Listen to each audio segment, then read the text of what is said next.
À ce moment-là, j'étais complètement sous le choc. J'étais vraiment effrayé. C'était un truc dément. Je n'ai jamais rien vécu d'aussi surréaliste de toute ma vie. Bonjour Léo.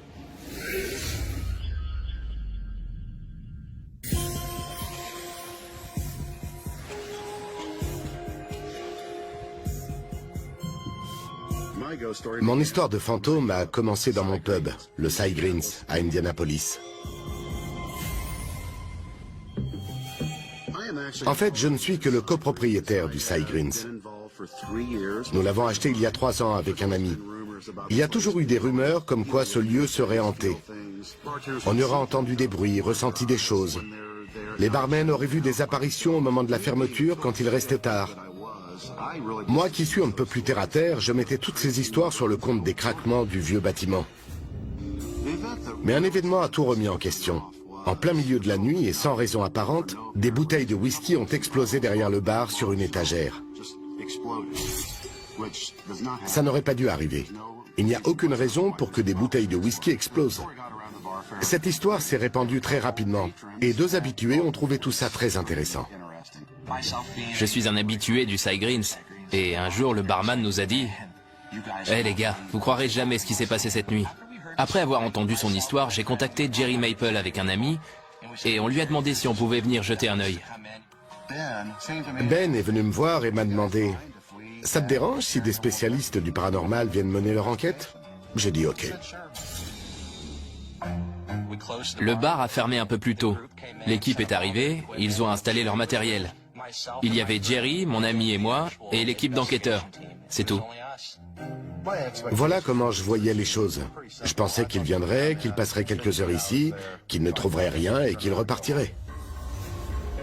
On a commencé par la partie nord du bar, là où il y avait une salle de billard et une piste de danse. On est allé dans la salle de billard et on a tout de suite engagé la conversation avec un esprit nommé Léo, en qui on a cru reconnaître un ancien patron du bar, Léo Kessler. C'est grâce à un détecteur K2 qui mesure le champ électrique qu'on a su qu'on était en face d'un esprit. Quand on lui posait des questions, il allumait le détecteur K2 pour répondre. Vous vous appelez bien Léo? Le détecteur K2 s'est allumé. C'était dément. C'est comme ça qu'on en a déduit que ça devait être, d'après ce qu'on comprenait, un des anciens patrons du bar. Puis Ben a commencé à poser des questions à Léo. Comment ça va Léo? Ça vous dit de me parler? Une des choses les plus extraordinaires qui me soit arrivée dans la vie, ça reste cet échange avec Léo Kessler. Je lui ai dit « Bonjour Léo, je suis Ben Riesinger. On aimerait bien discuter avec vous. » Et au moment où j'ai dit ça, j'ai entendu le mot « bonjour ». Bonjour Léo. J'ai entendu. Ouais, moi aussi. Quelqu'un a murmuré le mot « bonjour ». Tout le monde a entendu le mot « bonjour ». Bonjour Léo. À ce moment-là, j'étais complètement sous le choc. Je n'arrivais pas à croire que j'avais entendu ce que j'avais entendu. J'ai écarquillé les yeux. On avait tous entendu la même chose. Il n'y a pas plus sceptique que moi. Et pourtant, j'ai dû reconnaître que ça ne pouvait pas être quelqu'un d'autre dans le bar, vu d'où la voix venait. Il n'y avait personne d'autre à cet endroit, mis à part l'esprit de Léo. Je n'ai jamais rien vécu d'aussi surréaliste de toute ma vie. Bonjour Léo. Pendant qu'on examinait la partie bar à proprement parler, l'équipe d'enquêteurs avait laissé tourner ses caméras dans l'autre partie du pub et on a pu filmer de la brume autour des tables de billard, juste là où on avait parlé avec Léo. Cette brume était très épaisse. Elle s'est levée, a flotté vers la gauche, puis elle est redescendue avant de disparaître. J'étais complètement stupéfait. J'ai dû repasser les images une dizaine de fois. Quand ils ont filmé cette brume, on ne se trouvait pas dans la pièce. On ne parvient pas à trouver d'explication. Il n'y avait pas de machine à fumer. Le bar était fermé depuis 2 heures. Personne ne fumait parmi nous. Rien dans cette partie du bar n'aurait pu causer cette brume. Je suis persuadé que c'était le produit d'un esprit. Je pense que ça pouvait être l'esprit de Léo. Plus tard, on a filmé un orbe. Ce qui est intéressant, c'est la façon dont on le voit se déplacer sur l'écran. C'était pas un simple psh désordonné. C'était un mouvement contrôlé. Ce n'est pas comme de la poussière balayée par le vent ou un truc dans ce style. Il se trouvait juste au-dessus de la table de billard où on avait parlé avec Léo Kessler. Et là, on se dit, waouh, qu'est-ce qui peut être à l'origine d'un truc comme ça? La réponse est rien. C'est quelque chose qui relève du monde des esprits, de l'au-delà. Je peux pas l'expliquer et je sais pas si quiconque peut expliquer ce qui s'est passé cette nuit. Cette expérience m'a complètement transformé parce qu'avant d'y participer, j'étais complètement sceptique. Je n'y croyais pas du tout. Maintenant, vous devez vous dire que j'ai des doutes à propos de mon scepticisme. Tout ce que je peux vous dire, c'est que ce que j'ai ressenti cette nuit-là, c'était bien réel. Bonjour Léo. J'ai toujours eu des doutes, mais maintenant, après ce qui s'est passé au Cy Greens, toutes mes croyances ont été remises en question. C'est quelque chose qui ne me quittera plus jamais. Je n'oublierai jamais ce qui s'est passé cette nuit-là. Jamais.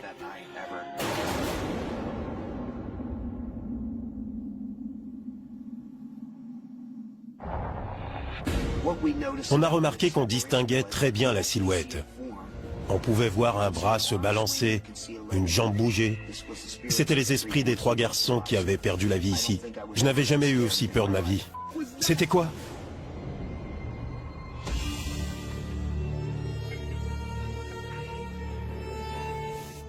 Mon histoire de fantôme a commencé alors que je marchais le long d'une petite route, dans ma ville natale de Lansdowne, en Pennsylvanie. On avait entendu parler d'un accident horrible qui avait coûté la vie à 4 adolescents juste en face d'un joli petit parc, sur Scottsdale Road. La voiture roulait beaucoup trop vite. Elle a heurté un poteau téléphonique, puis elle a décollé et a fini contre un arbre. Un des garçons a été décapité et un autre littéralement coupé en 2. Ils étaient très jeunes, ils avaient 17, 17 et 15 ans. Et ils sont morts sur le coup. Ils n'ont probablement pas compris. Mon frère, John et moi, on n'avait jamais vraiment pensé à nous rendre là-bas. Quand un de mes frères m'a dit « Toi qui t'intéresses au paranormal, pourquoi tu ne vas pas à Scottsdale Road, là où il y a eu cet accident ?» On en avait tous les deux entendu parler, mais on l'avait oublié. Et en tant que passionné de paranormal, on est allé voir. La première fois qu'on y est allé, on ne s'attendait pas à grand-chose, mais quelque chose a traversé droit devant nous. Je n'étais pas sûr que mon frère l'ait vu, mais quand je l'ai regardé à ma gauche, il avait l'air complètement stupéfait. Quand j'ai vu ce brouillard, ça m'a troublé. J'étais surpris et décontenancé. J'étais persuadé que ça relevait du paranormal, parce que ça diffusait sa propre lumière. Et ça allait très vite. Ça a bondi de l'autre côté de la route par-dessus le rail de sécurité, et ça a foncé jusqu'à la crique.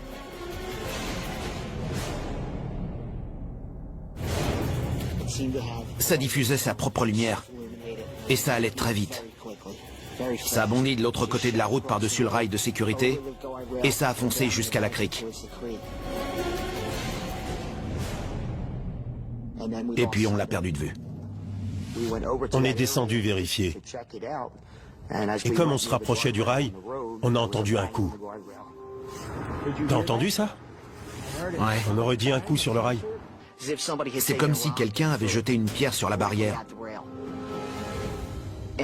Du coup, on n'a pas été plus loin. À ce moment-là, une sensation étrange s'est dégagée de toute la zone, comme si on ne voulait pas de nous ici. Vous nous montrez que vous êtes là? Ce bruit était vraiment troublant. On était très secoués. Pour être tout à fait franc, je crois que je n'ai jamais eu aussi peur de ma vie.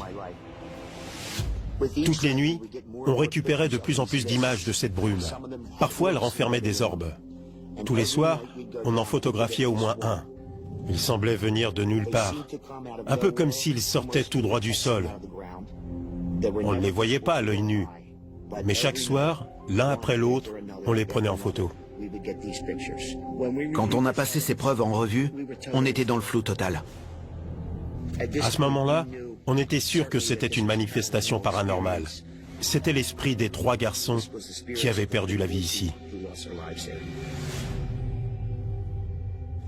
Quand on a fait des recherches, on s'est rendu compte que l'accident avait eu lieu à l'endroit même où on avait constaté ces phénomènes.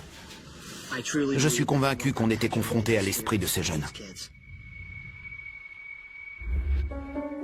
On est descendu au parc un soir en emportant une caméra à vision nocturne. Ça permet de faire des petits films. Cette nuit-là, j'ai entendu un coup contre le rail. Je me suis tourné dans cette direction J'ai allumé ma caméra. Elle n'avait pas de viseur, donc je ne voyais rien. Ce n'est que quand je suis rentré chez moi et que j'ai mis l'enregistrement sur l'ordinateur que j'ai vu quelque chose qui m'a fait froid dans le dos.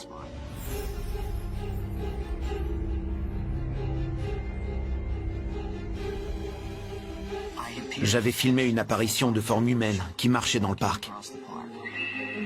Un orbe s'était transformé en personne et marchait dans le parc. Ça m'a fait flipper.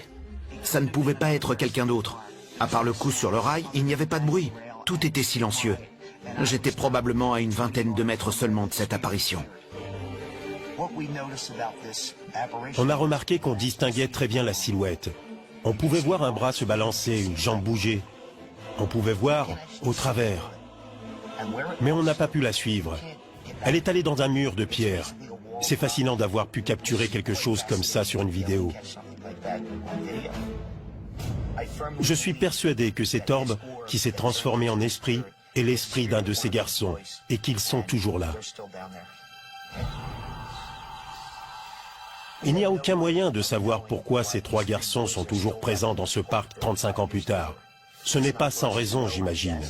Ça nous met mal à l'aise. Et on aimerait les aider à avancer. Mais je sais par expérience qu'ils sont toujours là. Après avoir réuni toutes ces preuves, on en est arrivé à la conclusion que cet endroit était hanté. Probablement par les esprits des trois garçons qui étaient morts dans cet accident.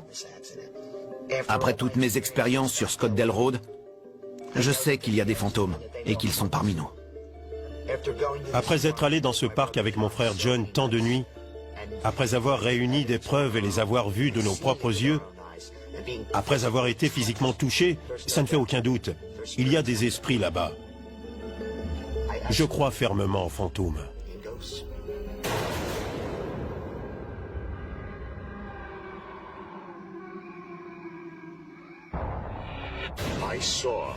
J'ai vu l'esprit d'un jeune enfant flotter dans le couloir. À cet instant, je ne pouvais pas parler. J'étais pétrifié.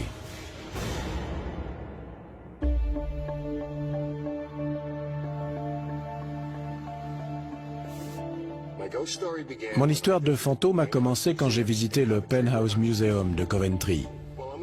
Je suis enquêteur dans le paranormal. Avec mon fils David, nous avons une équipe à Rhode Island et nous avons été contactés par une société d'historiens qui nous demandait de venir au Penthouse. C'est aménagé comme si des gens vivaient toujours ici. Il y a des lits, une cuisinière, des meubles, des canapés, des chaises, ce genre de choses. Ça donne vraiment l'impression de replonger dans une époque révolue. Parmi les rumeurs qui entouraient le Penthouse, les employés disaient avoir vu des apparitions, comme une femme dans la cuisine, ou une petite fille appelée Sarah. Mais il était aussi question d'une présence sombre que l'on ressentait ici. On s'était préparé à ce qu'il puisse y avoir quelque chose de négatif. Mais on ne voulait pas non plus que les histoires précédentes influencent notre ressenti.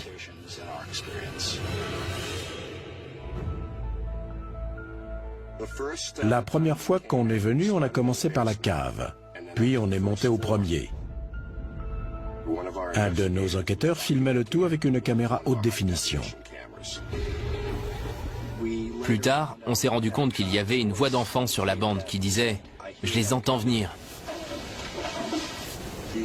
La première chose qui m'est venue à l'esprit quand j'ai entendu cet enregistrement, c'est que les histoires au sujet de cet endroit étaient peut-être vraies. C'était la preuve qu'il savait qu'on était dans la maison, mais qu'il communiquait avec quelqu'un d'autre. C'était vraiment fascinant. Du coup, on a décidé de continuer et de voir ce qu'on pouvait récupérer d'autre. On a sorti nos caméras. Un des points sensibles qui nous avait été indiqué est un couloir au deuxième étage. Au bout de ce couloir se trouve une chambre, et dans celle-ci, il y a un rocking chair. Pendant qu'on visionnait l'enregistrement, on a été sidéré par ce qu'on a découvert. Le rocking chair dans cette pièce s'était mis à bouger tout seul.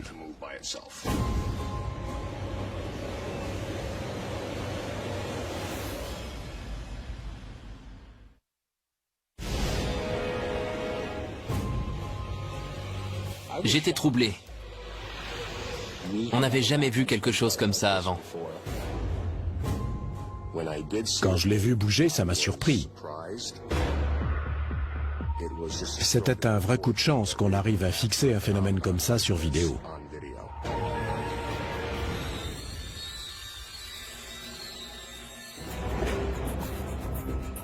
Pour la suite de notre enquête, on a décidé de faire une séance de PVE. Pendant qu'on faisait une séance de PVE dans une autre des pièces, on a été surpris d'entendre à nouveau la voix d'un petit enfant qui nous demandait qui on était et de rester avec lui.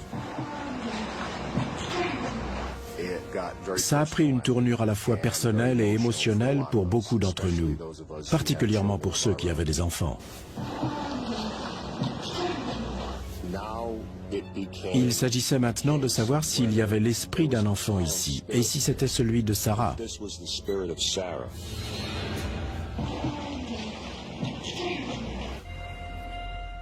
Est-ce qu'elle voulait qu'on reste? Était-elle toute seule? Est-ce qu'elle cherchait de la compagnie? Était-elle perdue? Ça nous faisait de la peine. C'est là qu'on a réalisé que pour nous, il n'y avait rien de sombre ou de malveillant, mais peut-être juste une petite fille qui s'était égarée.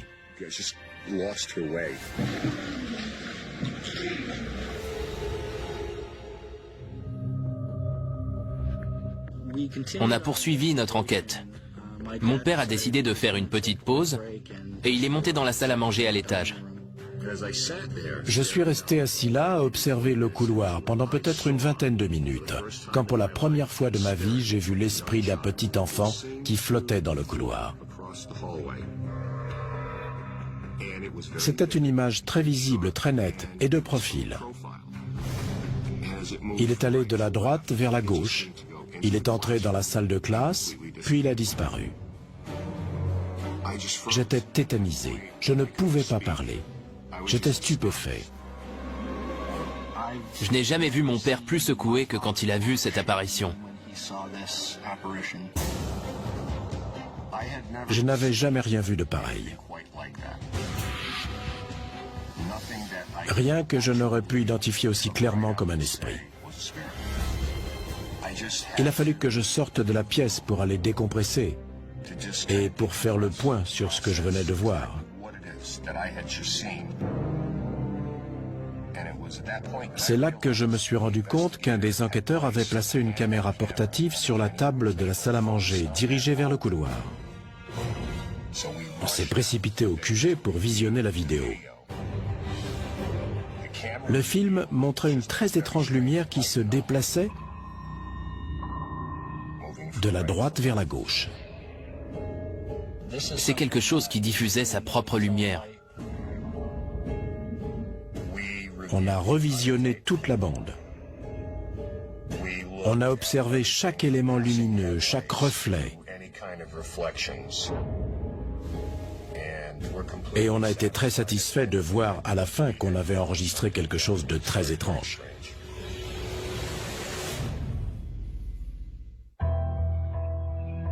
Grâce à toutes les preuves qu'on a réunies, il y a une chose dont on peut être sûr.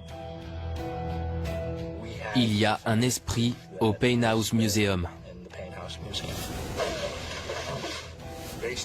Après ce à quoi j'ai assisté au Penthouse, ce que j'ai vu, entendu, ressenti,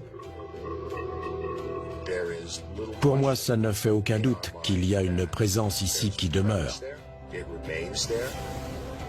Et nous sommes entrés en communication avec cette présence. Je ne suis pas sûr de connaître un jour la véritable identité de cet esprit. Mais je sais que le meilleur moyen d'obtenir cette réponse est de continuer à venir dans cette maison et de continuer à entretenir une relation avec les esprits qui s'y trouvent. J'ai bien l'intention de poursuivre mes recherches dans cette maison. Et je vais faire tout mon possible pour découvrir de qui il peut s'agir et si je peux faire quoi que ce soit pour aider ces entités à trouver un endroit plus accueillant.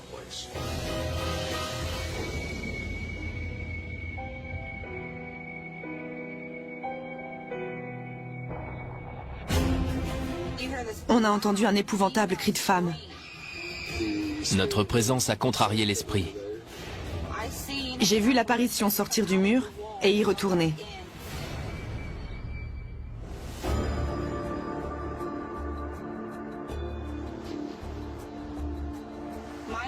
Mon histoire de fantôme a commencé quand je suis allée à la maison hantée de Georgetown, dans l'Illinois.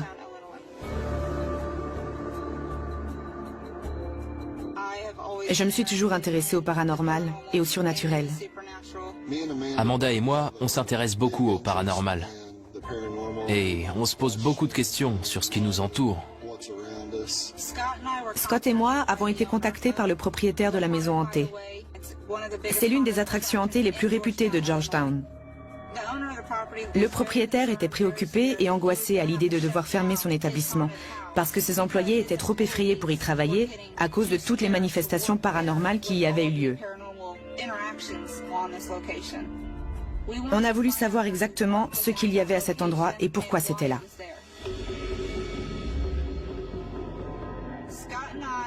Je suis arrivée à la maison hantée avec Scott après la fermeture. On était seuls.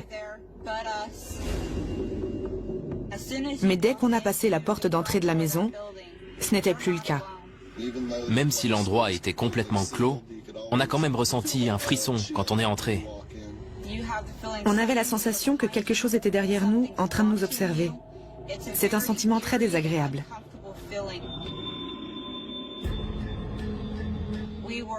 On a inspecté les lieux, on a enregistré ce qu'on faisait avec la caméra et le magnétophone numérique. On s'est installé dans une des pièces. C'est bon? Oui. Ok, ça tourne. Je filmais avec la caméra. Je veux avoir une vue d'ensemble de toute cette pièce. Et pendant que je posais une série de questions, j'ai aperçu quelque chose dans le champ de la caméra à gauche de l'écran. Je viens de voir quelque chose sur l'écran. J'ai vu une apparition sortir du mur et y re-rentrer. J'étais terrifiée et choquée. J'étais complètement secoué. On n'avait encore rien enregistré d'aussi significatif depuis qu'on était arrivé pour notre enquête. Je savais que c'était réel, parce que je l'avais vécu moi-même. Il n'y avait rien qui aurait pu faire ça à part quelque chose de paranormal. J'étais absolument certaine qu'on avait filmé l'esprit d'un fantôme.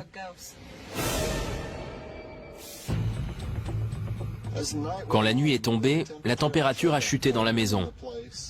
On a tout de suite compris qu'on n'était pas les bienvenus. Cet endroit me donne la chair de poule. Même si Scott et moi, on n'était pas rassurés, on a continué. On a changé de pièce et on a poursuivi nos prises de vue et nos enregistrements.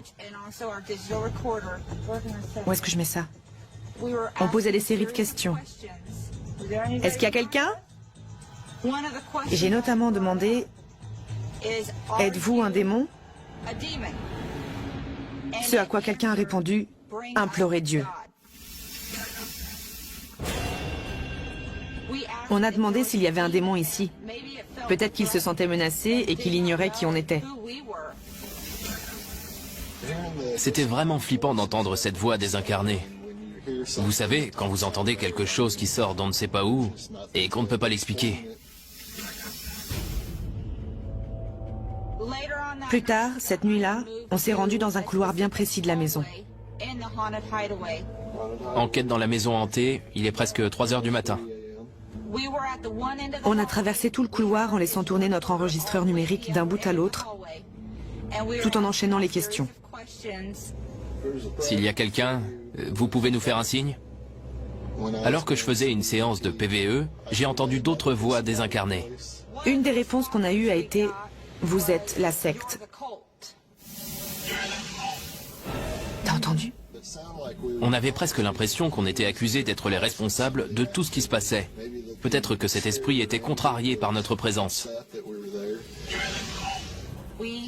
On a découvert que l'un des membres de la famille qui avait vécu sur cette propriété avait pratiqué des rites sataniques. Je pense que c'est pas une coïncidence qu'il se soit livré à ces pratiques et que nous ayons enregistré cette voix qui disait « Vous êtes la secte ».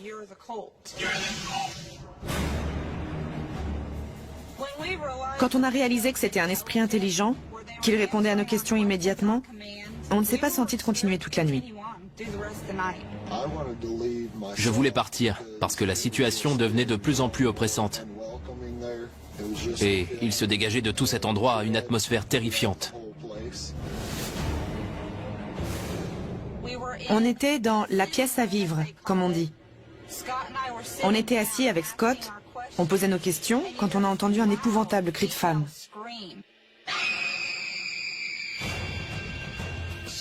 On aurait cru que quelqu'un s'était blessé. C'était vraiment terrifiant. On s'est immédiatement précipité dehors pour être sûr qu'il n'y avait personne à l'extérieur qui aurait pu pousser ce cri. Mais il n'y avait personne à des kilomètres à la ronde. Quelque chose ne voulait pas de notre présence ici. Et à ce moment-là, on a fini par céder à cette entité et on a quitté les lieux.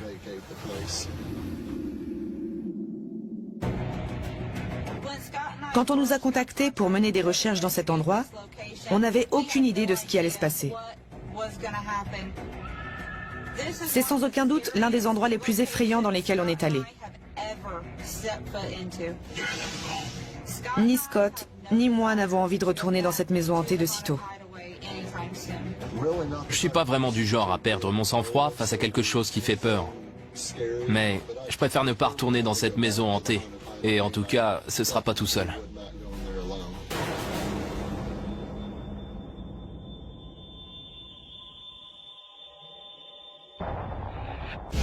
Ce n'était pas un simple fantôme ou un esprit, c'était bien plus sombre. Je ne sais pas pourquoi, il ne m'aimait pas.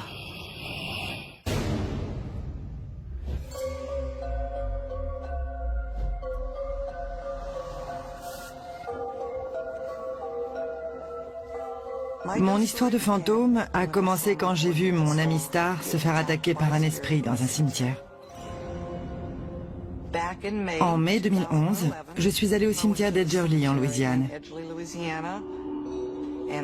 Je me souviens encore avoir eu des frissons. J'avais la sensation d'être suivie en permanence, à tel point que je me retournais de temps à autre pour voir si quelqu'un était derrière moi. J'avais ce très désagréable sentiment que quelque chose n'allait pas. Je voulais vraiment retrouver Star et repartir. Je n'aime pas les cimetières. Parfois, on se rend dans des endroits auxquels on n'est pas préparé.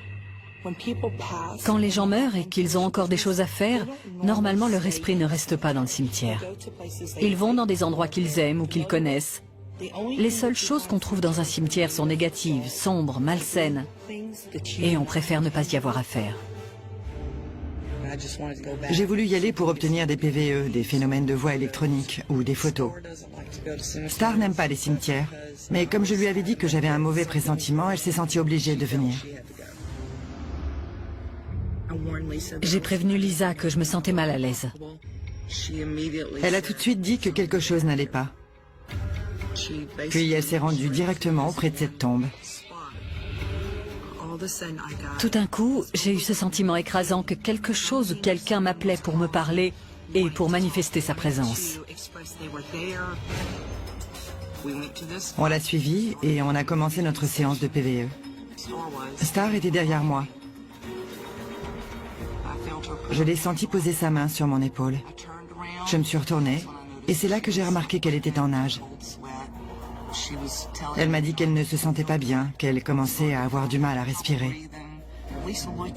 Lisa m'a regardé et m'a demandé si ça allait. Et je lui ai répondu non, il y a un problème, je sens qu'on m'attaque. À tel point que je n'avais plus de repères. J'ai vomi plusieurs fois. J'ai vraiment eu l'impression que j'allais m'évanouir. Je lui ai dit de faire une pause. Apparemment, il y avait quelque chose qui ne voulait pas que je sois là. Ce n'était pas un simple fantôme ou un esprit, c'était bien plus sombre. J'étais vraiment terrifiée. Mais je me suis dit, tu sais quoi, ce truc ne va pas te faire peur, pas question. Ça fait plus de 18 ans que je fais ça, je n'ai jamais eu peur de rien. Alors j'ai dit à Lisa, on y retourne. On a rejoint les autres et on a continué notre séance de PVE. Un des membres du groupe a posé une question. Y a-t-il un mauvais esprit avec nous ce soir? Puis j'ai demandé, « Est-ce que ça vous plaît de parler avec nous ?»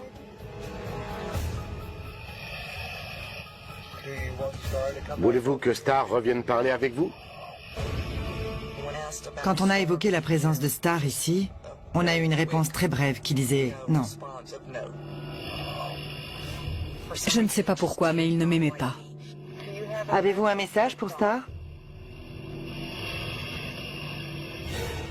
J'ai bien compris ce que vous avez dit. Est-ce vous qui avez rendu Star malade? Pourquoi vous faites ça? Quand j'ai entendu la voix dire ça, ça m'a anéanti. Parce que je ne voyais pas pourquoi cet esprit en particulier voulait me faire du mal. Pourquoi me faire souffrir? À ce moment-là, les attaques ont recommencé. Je me suis mise à crier « Mon dos, ça brûle, j'ai mal au dos ». Star s'est mise à hurler que son dos la faisait souffrir, qu'il était en feu. On a soulevé le bas de sa chemise et j'ai vu des écorchures sur tout son dos. Elle était griffée de haut en bas. Elle s'est écriée « Mon Dieu, Star, tu as le dos complètement en sang. Il est couvert de griffures. » Et pendant ce temps, on voyait les blessures qui continuaient à se former alors même qu'elle tenait ma chemise relevée. Je ne savais pas quoi faire. Elle disait que ça la brûlait, mais j'étais désemparée. La seule chose qui me soit venue à l'esprit a été de partir, faire notre prière de clôture et s'en aller. Le Seigneur est mon berger. Je me sens mal après ce qui lui est arrivé. C'est très dur de voir une amie subir quelque chose comme ça. Je ne souhaite ça à personne. On n'y est pas retourné depuis. Je n'ai pas voulu. Je ne veux pas être attaquée de nouveau. Je ne veux pas que Lisa ou moi-même revivions cette expérience. Si jamais quelqu'un souhaite explorer ce cimetière, voilà un bon conseil. Méfiez-vous de ce que vous allez y chercher. Vous pourriez bien le trouver.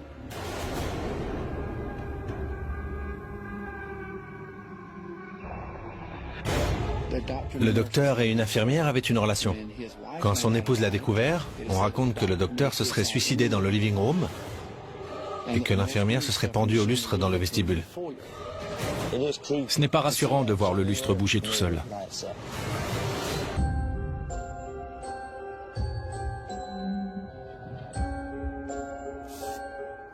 Mon histoire de fantôme a commencé quand j'ai ouvert une maison hantée à Columbia. Ça faisait plusieurs années que j'avais ce projet, et puis j'ai trouvé une vieille maison. On en a fait le manoir hanté de Columbia. Elle avait été construite en 1864. On l'a restaurée dans le style 19e siècle, avec des lustres en cristal, du papier peint d'époque, des meubles anciens. Ça donnait vraiment l'impression d'avoir remonté le temps. Quand on a commencé les travaux, beaucoup de volontaires sont venus nous aider. Mais on n'était pas seuls. Je n'étais pas le seul à voir, sentir ou ressentir différentes choses dans la maison. Quand on laissait des objets à un endroit, quelques minutes plus tard, ils n'y étaient plus. Puis quand on revenait, ils étaient de nouveau à leur place. On a aussi entendu des bruits de pas sur les planchers. On avait la sensation d'être suivi, mais quand on se retournait, il n'y avait personne. J'étais assis sous le porche de devant avec un des volontaires, M. Clay. Et on a remarqué qu'il y avait quelqu'un qui se tenait là et qui nous regardait. Je l'ai observé et je me suis rendu compte qu'il ne faisait pas partie du groupe. C'était un vieux gentleman. Quand il a vu que je l'observais, il m'a fixé droit dans les yeux. Il a cligné des yeux, puis il a disparu. Après cette apparition, j'ai décidé que j'avais besoin de réponses. Et j'ai contacté Darrell. Dès que j'ai reçu l'appel de Todd, j'ai commencé à faire des recherches sur la maison. Il a découvert que la maison avait été une école. Puis c'est devenu un hôpital, et ensuite un lieu de quarantaine, un sanatorium pour les gens atteints de la pélagre. C'est un syndrome de déficience en vitamines, et de fait, de nombreuses personnes sont mortes à cet endroit.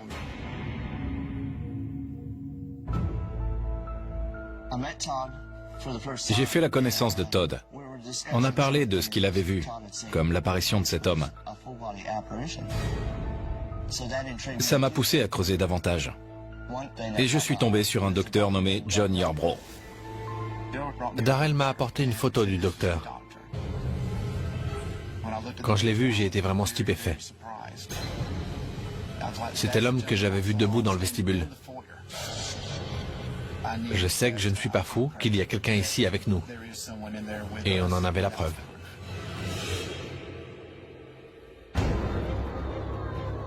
On a donc commencé à mener une enquête un peu plus poussée pour obtenir des réponses sur ce qui se passait. Selon une rumeur locale, le docteur et une infirmière avaient une relation. Quand son épouse l'a découvert, on raconte que le docteur se serait suicidé dans le living room et que l'infirmière se serait pendue au lustre dans le vestibule. Au tout début des travaux, avant qu'on sache quoi que ce soit sur la maison, le lustre bougeait tout seul de temps en temps. Et pourtant, il n'y avait pas de clim ou de ventilateur à ce moment-là. Ce n'est pas rassurant de voir le lustre bouger tout seul. On pense que c'est l'infirmière qui s'est pendue à l'époque.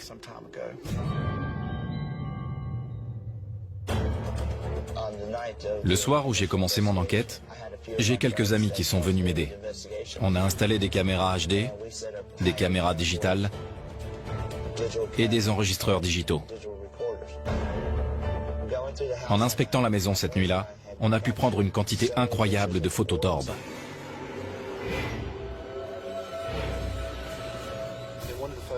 Une photo s'est détachée du lot dans ce que nous avons appelé la salle des cercueils. Il se trouve que de la fumée y apparaît à environ 2 mètres au-dessus du sol.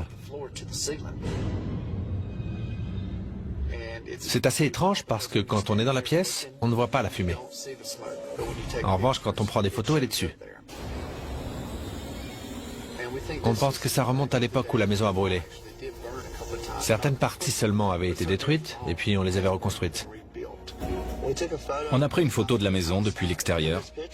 Sur la photo, on dirait qu'elle est en feu. On dirait que des flammes sortent de la maison.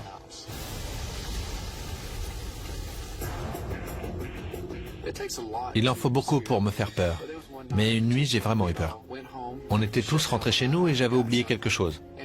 On coupe l'électricité tous les soirs. Du coup, je me suis retrouvé au manoir sans lumière. J'ai senti une main me saisir le bras droit. Et puis elle est montée jusqu'à mon épaule, mon cou, et elle s'est arrêtée sous mon oreille. Je suis sûr que quelqu'un était en train de me toucher, et je pouvais ressentir sa présence.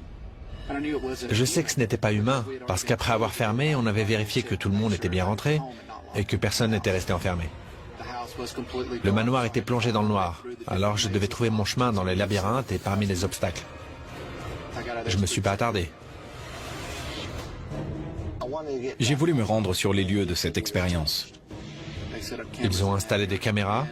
Sur le film, on voit un gentleman qui entre en traversant un mur. Puis il fait demi-tour et repart en traversant à nouveau le mur. J'étais vraiment sidéré par ces images. C'était à couper le souffle. On voyait l'apparition aller et venir. Ça ne pouvait pas être l'ombre de quelqu'un d'autre dans ce hall. J'ai dû me repasser la vidéo une centaine de fois pour être sûr que la preuve n'était pas contaminée, que la bande ne s'était pas enroulée sur elle-même, ou qu'elle n'avait pas été froissée ou pliée. Mais j'ai sorti la vidéo et il n'y avait pas de problème. On est sûr que c'est le docteur qui est sur le film que Darrell a récupéré. C'est assez angoissant, mais ça vous montre que vous n'êtes pas fou et qu'il y a une preuve de ce que vous avez vu, entendu ou ressenti. Beaucoup de gens disent que tout ça n'existe pas. Eh bien si. Et quand vous êtes allé là-bas et que vous avez vécu ces différentes expériences, vous vous rendez compte que nous ne sommes pas seuls ici sur Terre. J'ai apporté à Todd les preuves qu'il voulait. C'était incroyable. Je lui ai donné toutes les preuves que j'ai récupérées au manoir. Les photos, les vidéos. Le manoir de Columbia est hanté, c'est sûr. Je crois que le docteur et l'infirmière vont rester ici. D'après ce qu'on sait, ils sont ici depuis près de 100 ans. Je ne pense pas qu'ils partent un jour. S'ils devaient partir ou faire du mal à quelqu'un, ce serait déjà fait. Ils peuvent rester aussi longtemps qu'ils le veulent, parce qu'ils sont arrivés ici bien avant nous.